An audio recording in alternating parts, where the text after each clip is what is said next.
நீங்கள் பார்த்துக் கொண்டிருப்பது உங்கள் விஜய்.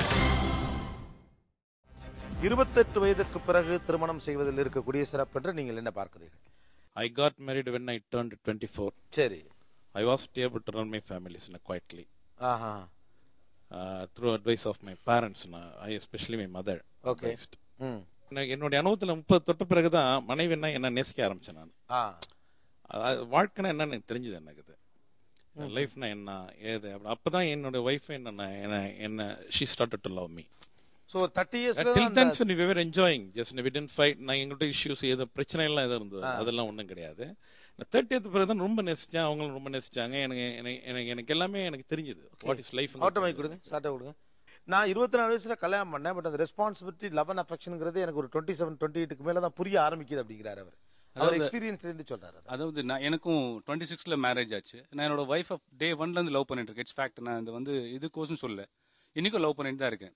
இதுக்கு வந்து நான் 30 இயர்ஸ்ல தான் லவ் பண்ணும், 35 இயர்ஸ்ல தான் லவ் பண்ண ஆரம்பிச்சேன்னா நீங்க வந்து 6 வருஷம் ஆச்சு உங்க வைஃபை புரிஞ்சுக்கிட்டு. நான் சொன்னது என்னன்னு கேட்டீங்கன்னா, that time only that is the appropriate age. இல்ல சார், அப்படி பாத்தீங்கன்னா லவ் பண்றதுக்கு என்ன சொன்னாங்க, வெயிட் the infertility அப்புறம் இந்த sexual லைஃப்ல எல்லாம் வந்து ஒரு இது அதெல்லாம் அதெல்லாம் ஏன்னா according to survey it's in the world after one guy crosses his 30 he gets no eligibility. இல்ல டாக்டர்ஸ் கிட்ட கேட்டு பாருங்க, 30 வயசுக்கு மேல கல்யாணம் பண்ணிட்டவங்க தான் நிறைய பேர் குழந்தை பிறக்காம இருந்து கஷ்டப்படுறவங்க நிறைய அவங்க தான். டாக்டர்கள் பேச வேண்டிய விஷயத்தெல்லாம் நம்மளே நம்ம அது மாதிரி ஆளு நம்ம பேசக்கூடாது. அவர் என்ன சொல்றாரு, 28க்கு முன்னாடி தான் நிறைய வந்து டிவோர்ஸ் இஷ்யூஸ் எல்லாம் வந்து 28 முன்னாடி தான் வருது. இல்ல சார், அது ஒண்ணு இல்லவே இல்ல. இப்ப நீங்க பாருங்க, டிவோர்ஸ் இஷ்யூ பாத்தீங்கன்னா before they turned 28 much cases in that age in the term. அதுக்காக 30th வந்துட்டு நான் வந்து இது பண்ணல அப்படின்னு சொல்லல.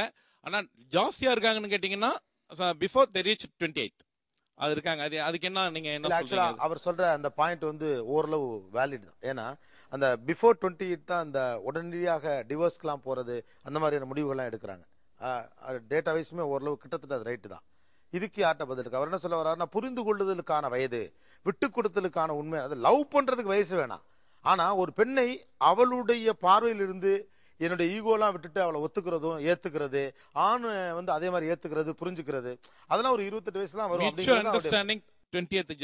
ஈகோக்கும் வயசுக்கும் சம்பந்தமே கிடையாது. என்ன பொறுத்தவரை ஈகோக்கும் வயசுக்கும் சம்பந்தம் கிடையாது. அது வந்து தனி மனுஷனோட செப்பரேட்டான ஒரு விஷயம். ஒரு கேள்விதான். இவர் ஒரு பாயிண்ட் எங்க வைக்கிறார், இந்த டிவோர்ஸ் அப்படிங்கிறது வந்து யங் ஏஜ்ல தான் ஏற்படுது, பிஃபோர் 28 அப்படின்னு சொல்றாரு. அதுக்கு யார்ட்ட பதில்? 25-26 வயசுக்குள்ள வந்துட்டு பண்ணிட்டு இருந்தா அவங்களுக்கு தான் டிவோர்ஸ் ஜாஸ்தியா இருக்குன்னு ஒரு ஆர்டிகல் படிச்சேன். இந்த ப்ரோக்ராம்காக படிச்சுட்டு தான் வந்தேன். அதுல என்ன சொல்றாங்க, 25 to 27 இந்த ஏஜ் குரூப்ல மேரேஜ் பண்றவங்க அவங்க வந்து இன்ஃபெர்டிலிட்டி இஷ்யூஸ் எதுலயுமே போறது இல்ல. they do not have any infertility இல்ல சார், அந்த ஃபிடிலிட்டி, அவங்களோட அந்த சீக்கிரமா கல்யாணம் பண்ணிருந்தா அவங்க கிட்ட அவங்க வந்துட்டு ப்ரீவியஸ் ஆன அஃபேர்ஸ் எதுவும் இல்லாததுனால அவங்களோட டிவோர்ஸ் கொஞ்சம் கம்மியா இருக்கு. ரேதர் 30க்கு மேல கல்யாணம் பண்றவங்க வந்துட்டு ப்ரீவியஸா ஏதாவது அஃபேர்ஸ் இருந்துட்டு அந்த அஃபேர்ஸ்னால வந்துட்டு அவங்களோட கல்யாண முறை பாதிக்கப்படுது. I would like to opposite, just please. நம்ம தமிழ்நாட்டில் மட்டும் இல்ல, மொரிஷியஸ்ல இருக்காங்க, ஸ்ரீலங்காவில் இருக்காங்க, மலேசியா, சிங்கப்பூர் எல்லாத்தையும் இருக்கிறாங்க. So I have a lot of friends when I was working there. அப்ப அவங்க எல்லாம் என்ன சொல்றாங்க, என்ன நம்மளாம் பிளேம் பண்றாங்க. நீங்க how do you get married before you turned 26 or 27? How are you having capability to run your family அப்படின்னு கேட்டவங்க நிறைய பேர் இருக்கிறாங்க. அப்படி பார்த்தா அவங்க உள்ள பாத்தீங்கன்னா எல்லாமே 30th டர்ன் பண்ண பிறகுதான் அவங்க கல்யாணமே பண்ணிக்கிறாங்க. இப்ப நீங்க ஸ்ரீலங்காவை பாத்தீங்கன்னா எல்லாம் ஒரு கல்யாணம் பண்ண மாப்பிள்ளைய பாத்தீங்கன்னா 28-29 தான் இருப்பான். 25 இருந்தாங்களே they will be laughing at them.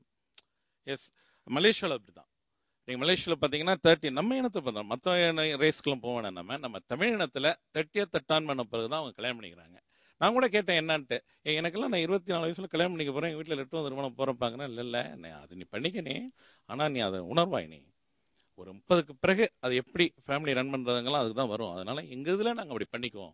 30 வயசுல வந்து எனக்கு தெரிஞ்சு பணத்தை தான் நிறைய பாக்குறீங்க சார். 30 இயர்ஸ்ல கல்யாணம் பண்ணிக்கிறவங்க என்ன கல்யாணம் பண்ணிக்கிறீங்க? எனக்கு வந்து நான் இவ்வளவு சேலரி